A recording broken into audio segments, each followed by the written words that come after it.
मला खायचे होते डोसे. त्याच्यासाठी मी सकाळी उठले, उडदाची डाळ, त्याच्यात 4 मेथीदाणे वगैरे टाकले, तांदूळ टाकले आणि मग ते भिजवलं. ठीक आहे. मग मी बाहेर बघितलं, वा वा वा किती छान ऊन आहे, किती गरमी आहे.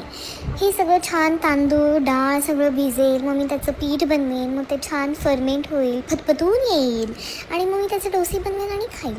पण नाही, मला जे वाटेल ते होणं गरजेचं आहे का? अजिबात नाही. मी जसं हे डाळ भिजवली आहे तसाच इंद्रदेवांना निरोप गेलेला आहे आणि त्यांनी पूर्ण वातावरण हे थंड केलं आहे.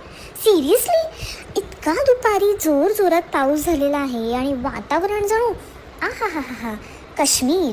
पण आता काय करणार, हे डाळ आणि तांदूळ वाया तर नाही घालू शकत. म्हणून मग मी ते डाळ काढली, मिक्सरमधून बारीक केली, त्याला फिरवलं मस्त गरगर गरगर गरगर. तांदूळसुद्धा 2 बॅचेसमध्ये गरगर गरगर गरगर गरगर असे फिरवून घेतले, एकदम त्याला बारीक केलं आणि मग तुम्हाला आता दाखवलं पण आहे.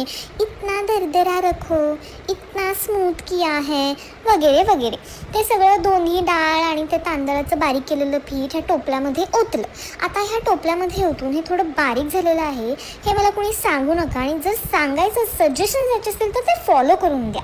आता हे 2 पीठ, पिवळं आणि पांढरं, हे तुम्हाला व्हिडिओमध्ये दिसत असेल. हे मला वाटत होतं की उडदाची डाळ आणि तांदूळ हे मिक्सच होत नाही आहे, पण नाही, आय वॉज रॉंग. हे ओव्हरहेड लॉफ्टचं शॅडो होतं.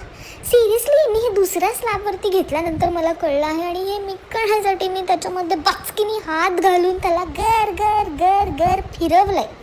पण ठीक आहे, आता काय करणार, म्हटलं हात घातलाच आहे तर वातावरणाची नाही तर नाही, ॲटलिस्ट माझी तरी गरमी त्याला लागेल आणि ते छान उद्या फर्मेंट होईल. आता त्याला ठेवलं आहे मी छान कपड्यात बिपड्यात बांधून वगैरे. आता बघूया उद्या काय होतं आहे. Okay, bye.